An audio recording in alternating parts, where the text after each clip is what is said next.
Hi friends, പുതിയൊരു വീഡിയോയിലേക്ക് എല്ലാവർക്കും സ്വാഗതം.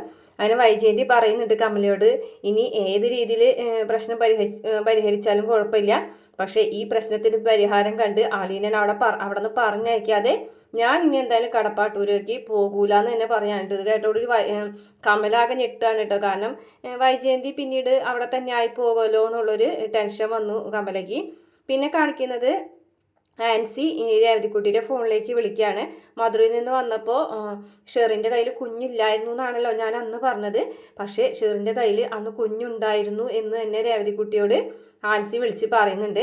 പിന്നെ കാണിക്കുന്നത് വൈജയന്തിയുടെ വേറൊരു ആങ്ങളയുണ്ടല്ലോ, ആ ആങ്ങള രാജീവനെ വിളിച്ച് വരുത്താണ് കമല. എന്നിട്ട് പറയുന്നുണ്ട്, രാജീവ, ഈ കാര്യത്തിൽ ഇനി നീ അങ്ങോട്ടും ഇങ്ങോട്ടും ഇല്ല എന്ന് പറഞ്ഞ് നിൽക്കരുത്. എന്തെങ്കിലും ഒരു പ്രശ്ന പരിഹാരം വൈജയന്തിയുടെ കാര്യത്തിൽ കാണണമെന്ന് പറയുമ്പോൾ രാജീവൻ പറയുന്നുണ്ട്, ഞാൻ എന്തിനും തയ്യാറായിട്ട് തന്നെയാണ് വന്നിരിക്കുന്നത്. തല്ലണമെങ്കിൽ തല്ലാം, കൊല്ലണമെങ്കിൽ കൊല്ലാം, എന്താണെന്ന് വെച്ചാൽ പറഞ്ഞാൽ മതി എന്ന് പറയുമ്പോൾ കമല പറയും, തല്ലിയും കൊല്ലൊന്നും വേണ്ട, ഇതിന് പ്രശ്നത്തിന് പരിഹാരം കണ്ടാൽ മതി. അവളുടെ വൈജയുടെ ഭർത്താവല്ലേ, ജീവിച്ചിരുന്നോട്ടെ, പക്ഷേ ഈ ഒരു പ്രശ്നത്തിന് പരിഹാരം കാണുമെന്ന് തന്നെ കമല പറയാണ്. കാരണം കമലയ്ക്ക് വൈജയന്തി അവിടെ നിൽക്കുന്നത് ഇഷ്ടമല്ല.